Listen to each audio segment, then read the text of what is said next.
Hey everyone, I'm Sarah Shaffer-Harris, and this is We the People, where we reclaim the words that started it all and explore the people and politics shaping tomorrow. Let's talk about what's really going on in our world and why it matters.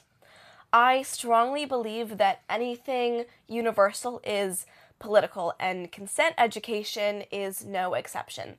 A lot of people think that consent is just a word, yes, but in real life, it's way more complicated than that. Today we're talking about what it actually looks like for teens.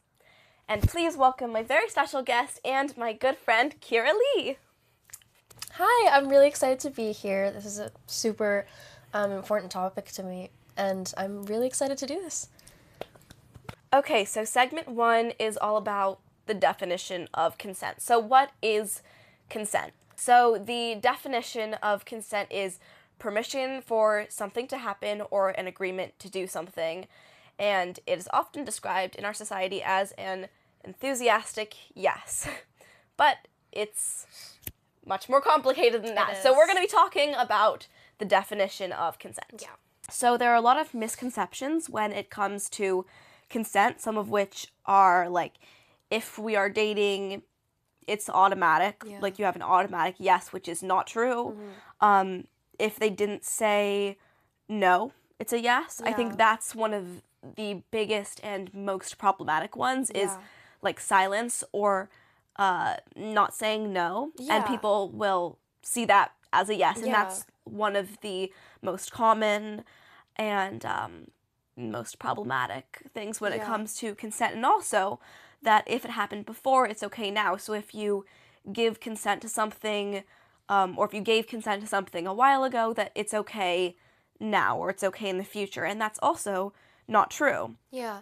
I think I kind of view the last one as kind of like a subscription that you have to renew. It's something that you kind of have to go back to, and if you don't ask again, then it really isn't consent. Exactly.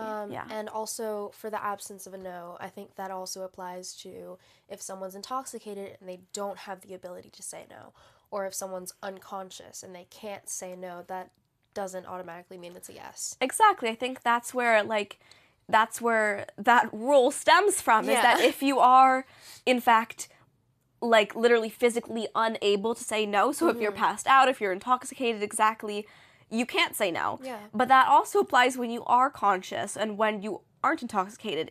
Even if you are completely of sound mind, you don't say no, that isn't a yes. Exactly. Yeah. Exactly. And I think it's super important to know that and acknowledge that. And so when it comes to those things, there are some really important reminders that I think everybody just needs to be aware of, because consent it's just such a big thing in the world. There are so many people that face issues when it comes to consent. I think like 1 in 4 women will experience sexual harassment or assault or even rape within their lifetime. And putting this out there, consent goes for everyone, every gender, Absolutely, every sexuality, it doesn't matter. But I know that for women, we do get taken advantage of a lot more often. Exactly. So some reminders are that consent can be revoked at any time. So whether you say yes and then during an act you decide, hold on, I'm not comfortable with this, you can say no. Or after an act, and this is one that is, I think, really controversial. Yeah. But after something happens, even if you gave your consent beforehand, you can later say, hold on, that made me uncomfortable. And I think I have some personal connections to that one. I won't go into details, but sometimes it can take weeks, months, even years. Like, it can take a long time sometimes for people to wrap their head around what happened and decide this wasn't okay, because I think that really goes hand in hand with victim blaming and how sometimes people won't immediately understand that wasn't okay. Yeah, you know? absolutely. And then when they do, they say, hold on, I would not have given consent. Absolutely. You know, I don't actually feel comfortable with what happened. Yeah. And one of my questions for you is, why do you think people have such a difficult time with consent? And I know that's a really broad question, but yeah, you can interpret that as you like. Well, I think personally, it's a lot of peer pressure, especially with the normalization of sex and just saying yes in general to things, and also not wanting to disappoint other people is a really big thing, especially when you don't have high confidence of yourself, or you just are a people pleaser and you want to make everybody else happy, but you don't really think about your own happiness and how you feel about yourself, which is why I admire you so much, because you always do that for yourself. Thank you. I mean, it's a work in progress. I try to be confident in myself, but it's definitely hard sometimes. Yeah. And I also think that it's just so, like, normalized in society, sexualization of everything. Like, I don't even know. It's just, like, in the media, in films, in celebrities, and it's just, like, even in teenagers, like, it's just, like, oh, yeah. Like... It's, like, expected that you are, like, sexually active. Yeah, exactly. It's expected that you are doing things and that you've lost your virginity. Absolutely. It's almost expected, and it's weird. It's uncomfortable, Yeah, especially if you don't want to do that. Yeah. I think that's really interesting. Yeah. And I also wanted to talk about how consent doesn't have to be sexual. It doesn't have to be about anything sexual. It could be literally for, like, hugs, or like, even if your friend, like, wants to, like, tickle you, that really, if you look in the law, it can be... You can get arrested for tickling someone without their consent. And Here, we can do a demonstration here. Ready? Here, do I have consent? Do I have an enthusiastic yes to tickle you right now? No, I don't want to be tickled right now. That is completely okay. Do you see, you guys? You have to be okay when somebody says no. Be okay with it. No is an okay thing to hear. Absolutely. No is a complete sentence. You don't have to explain yourself. You don't have to do anything like that. It's just completely okay to just say no. Exactly. Yeah. Okay, so segment 2 is all about real life situations and the major gray areas that are around consent. So I just want to start with some examples that teens face regarding consent. Yeah. And I think some of those include pressure at parties. Absolutely. Sending pictures, being too nervous to speak up, changing their mind. There are infinite things that revolve around consent, and the gray area for every single one of them is huge. So that's why we need to destigmatize it and talk about it, which is what we're going to be doing. So I just want to start with the classic pressure at parties. Absolutely. Feeling like everybody around you is doing something, feeling like you have to drink, feeling like you have to do drugs, or actually just being intoxicated and sometimes being taken advantage of. I think parties are a scenario and a place where consent is really, really crucial for so many different reasons. Absolutely. I mean, even for little things like drugs and vaping and smoking and drinking and even having sex at parties, it's just like, it's so individualized. Like, you have to be comfortable with it, and it doesn't matter what anybody else thinks about it, and it doesn't matter what your friends are doing, what the people around you are doing. It really has to be you saying, okay, like, I want to do this, and being, like, okay with it in yourself. That's really where peer pressure comes in. Yeah, exactly. And I think that peer pressure is a really, really big problem, especially with social media, because you're seeing all these other people doing these things, and you're like, oh, because everybody else is doing it, then I should be doing it too, when that's completely not the case. I think that's really showing kind of the example of giving consent at a certain time and then later realizing, hey, this wasn't actually okay. Because, for instance, at a party, you might see everybody doing something and you decide, oh, like, I'm going to do this. Like, and you give consent, like, I'm going to do this. This is okay. And later, when you're not in that setting and you're not facing that peer pressure, you might decide, wait a second, I would not have done that on my own terms. Yeah, absolutely. Another big example is sending pictures, which happens a lot. I think that it also kind of has to do with, like, manipulation and coercion, when someone is just, like, asking you over and over again, and even if you say no, they'll keep asking you, and eventually you're just going to be like, okay, like, sure, why not? And I think that that's actually, like, incredibly manipulative, and, like, pictures like those can really, like, ruin you Oh, they if you're can not, destroy like, people, yeah. careful with who you're sending it to, especially when you're younger. Especially because it's illegal. Yeah, It's that illegal, too. guys. There's a lot of things that we're going to be talking When about you're under today. 18, That's illegal. that's illegal. And I wanted to bring up Snapchat because I've heard of stories where there are these apps where once you send a snap, the app outside of Snapchat downloads the snap that you sent, even if it doesn't say that the person downloaded it or took a screenshot or whatever. And that's why Snapchat, like, shows if someone took a screenshot. And so if you send these kinds of things over Snap, you have to be very careful about who you send them to, because they could be downloading them and they could be spreading them even if you have no idea. And I think that that's really, really scary. And the internet is such a scary place. And your career could be ruined immediately. Your family relationships, your friendships, like, it could really mess you up. It's honestly scary. Especially with the internet, you guys, it's just, there are so many things, and I think as we go on in the years and technology advances more, we're going to start having more guidelines when it comes to consent online and all of that. And that's a whole nother topic.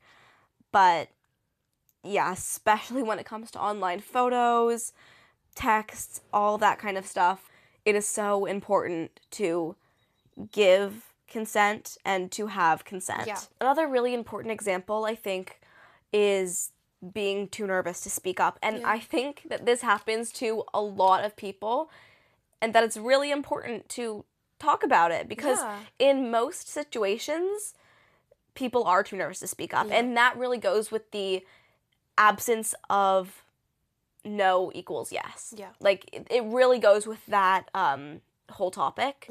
How if you are too nervous to speak up, sometimes people might interpret your silence as a yes and take advantage of you. And that is one of the prime examples of consent not being given, but the other person to think that they have consent to do something. And I also think that this connects to, in your last episode, you talked about your individuality and letting people walk all over you.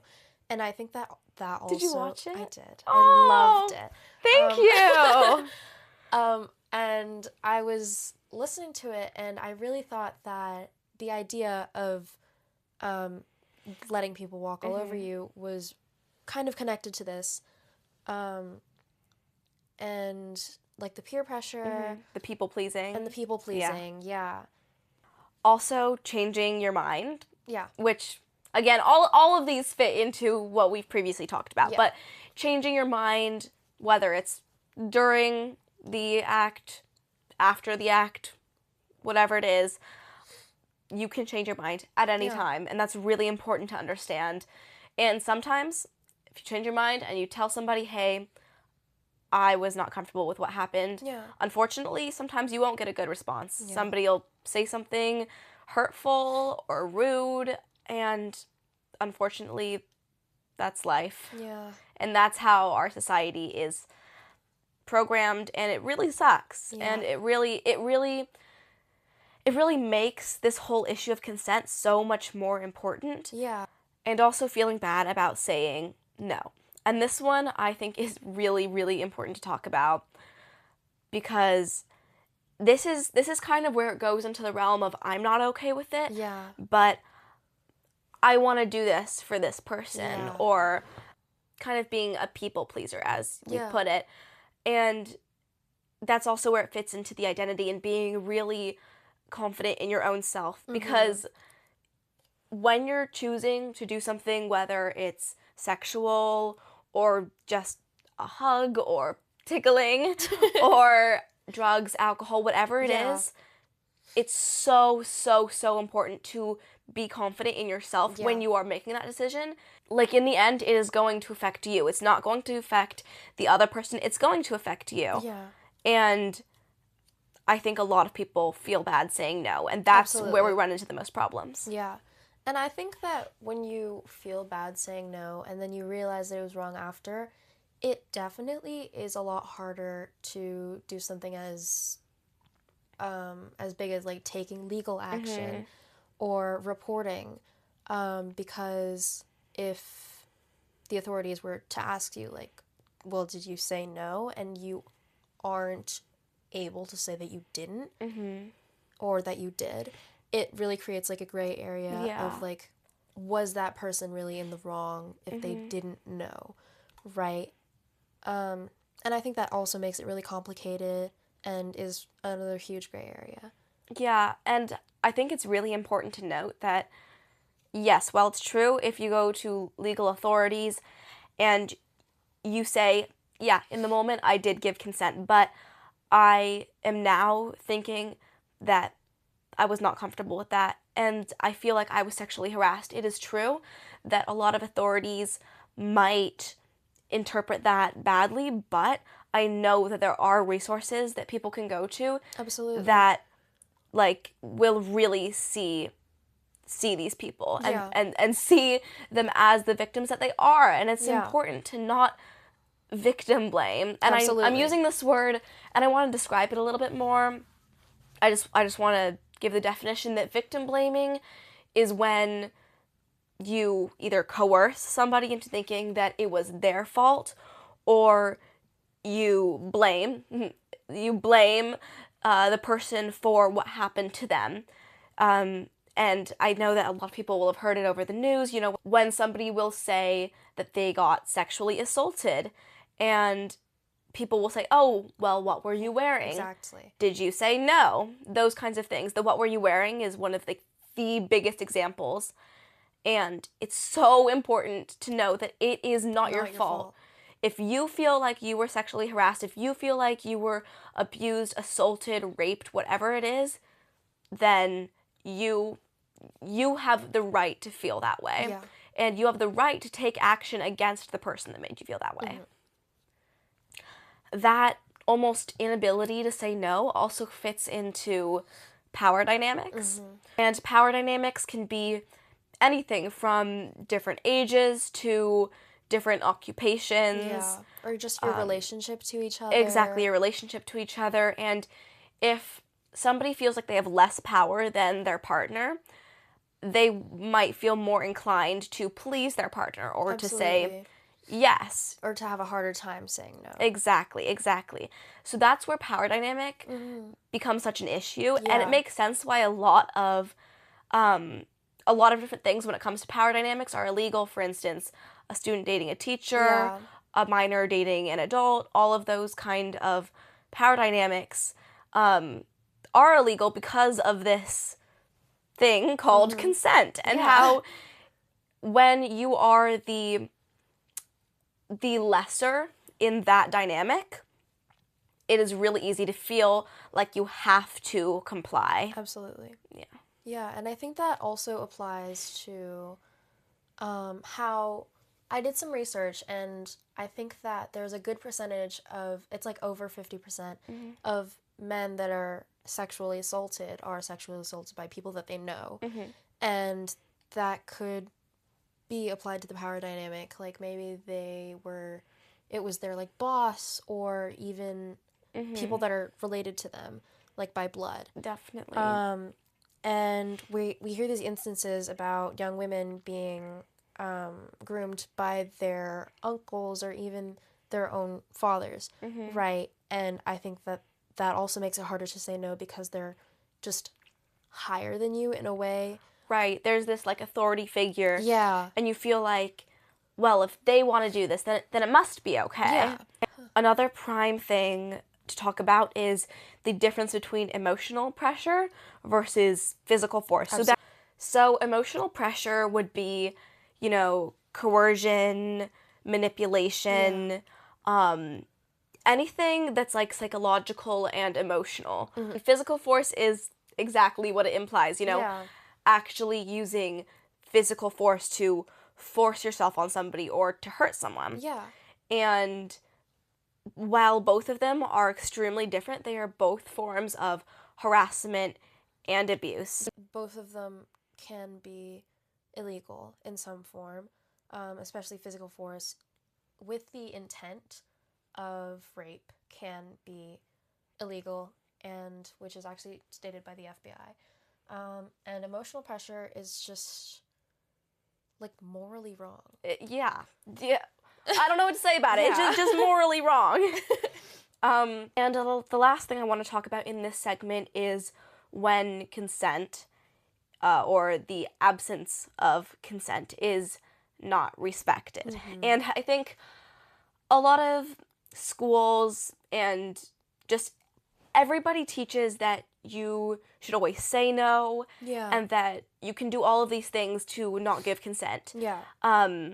However, even if you are super clear, you say, no, I don't like that, please stop, all of those things, sometimes people still won't respect that. Yeah. And our schools don't really teach us how to deal with those, with what happens when our consent or absence of consent is not respected.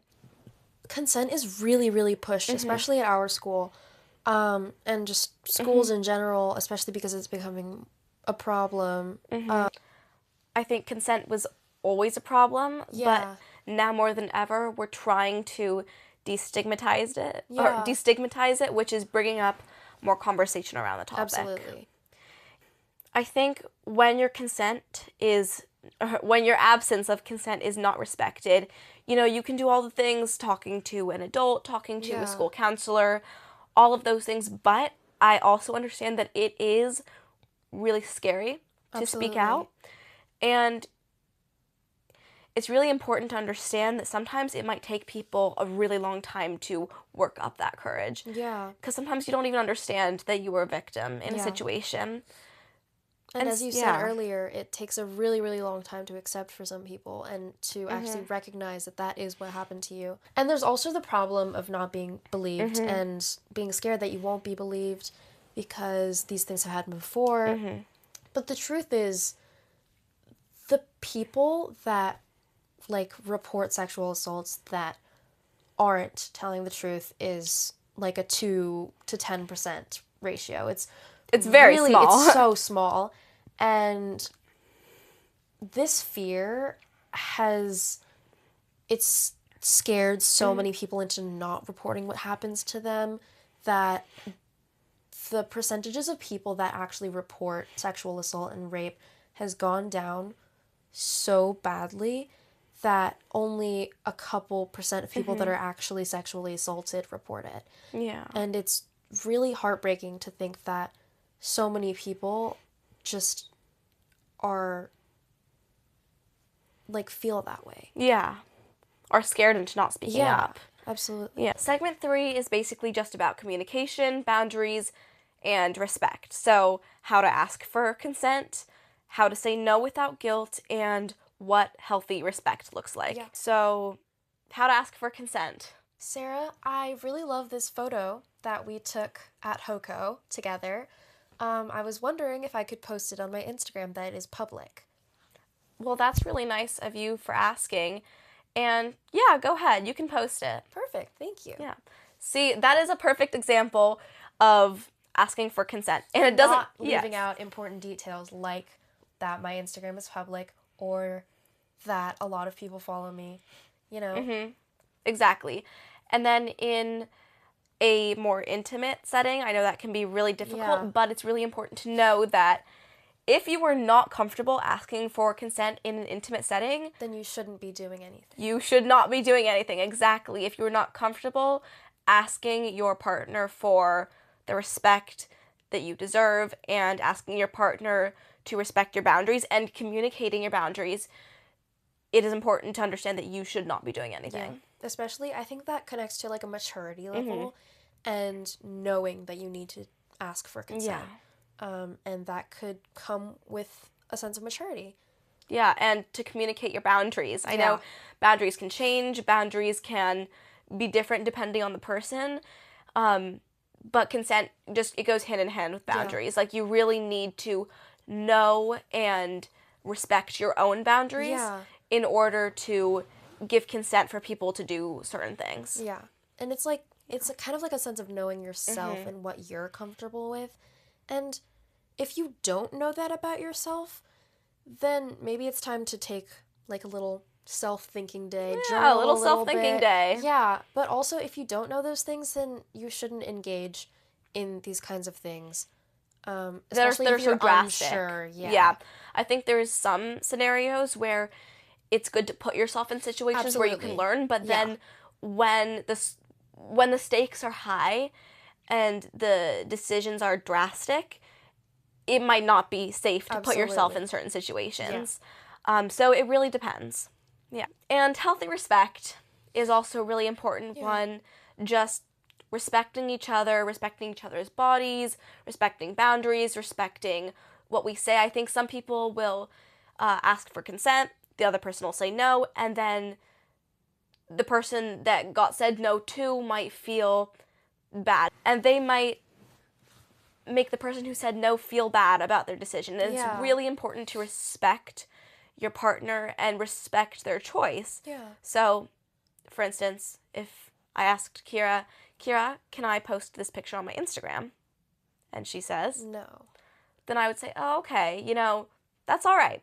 And I can have my own feelings. I can feel a little bit upset about that, but it's important that I keep that internal and that I don't make Kira feel bad about saying no.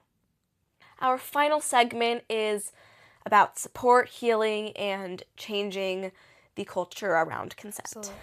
So, if someone's boundaries aren't respected, it's not their fault, which is victim blaming. Yeah. I think that it's just so important to know your boundaries and for you to surround yourself with the people who you know will respect those boundaries.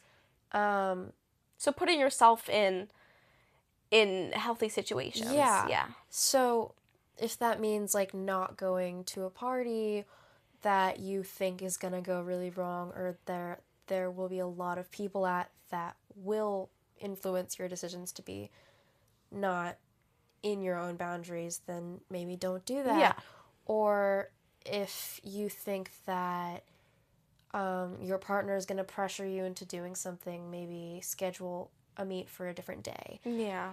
And or schedule a time to talk to them either over text or in person to about those things exactly, so that you do feel comfortable being with them in person. Yeah, and I think on the topic of victim blaming, I just really, really, really want to put out there for everybody that it is not your fault, and that whatever happens to you is valid, no matter how big, no matter how small. I know a lot of people can feel like their experience was too insignificant to speak up about. Absolutely. I think that goes for so many different things, whether it's an experience where you didn't give consent or something that has to do with mental health, whatever it is. I think a lot of people struggle with feeling like my experience is not enough. Yeah. To speak up. The idea of like, oh, it's not as bad as it could be. And it kind of just like littles your own experience, even if it affected you so badly, which could also be connected to mental health. And it's just like, you know that you're hurting, but because other people have it worse, you don't want to say anything about it because you feel like it's not that bad. I think my recommendation for if you have those thoughts, is to think like, if my best friend told me that this is what happened to her, what would I think? What would I tell her to do? Would I think that this is okay? Or would I say to her, hey, you should go talk to somebody, or I'm really glad you came to talk to me? And I'm pretty sure like 9 out of 10 times, the second one, yeah, you would feel like, hey, this is not okay.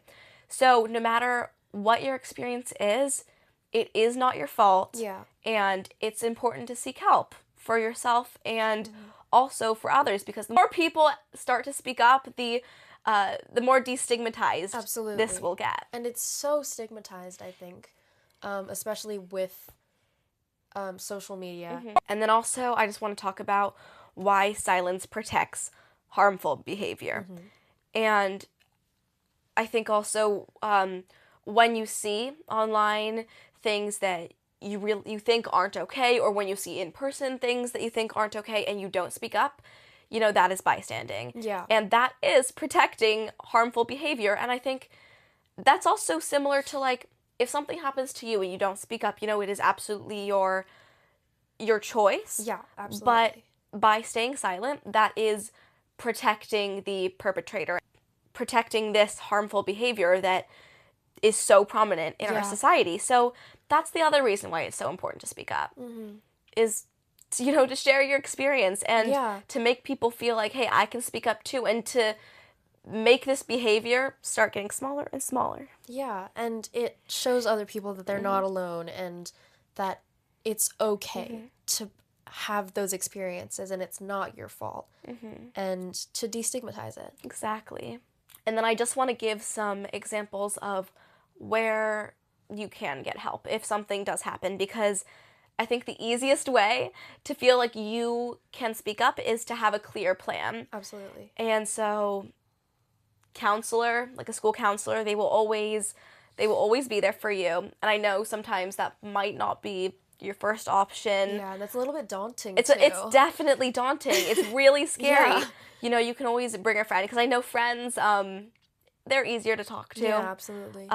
You can bring a friend, telling a parent if you're close to them, trusted adult, or there are online services like the National Sexual Assault Hotline, the National Domestic Violence Hotline, and I know there are so many others. And then I just want to close out with a question, is how do you think schools can educate better about consent? Because I think that we learn most of what we learn through school. Yeah, I think that our school definitely pushes it a lot, and we did do a couple like days focused around consent. Right. But I think that it might be better to make them more engaging. Yeah. Because I know that some people just like sit in the back and don't listen and don't care. And also what we were talking about earlier, how they don't really educate us on what to do if that happens, and like how to feel and those kinds of things. How to take action. Yeah. I definitely agree with what you're saying.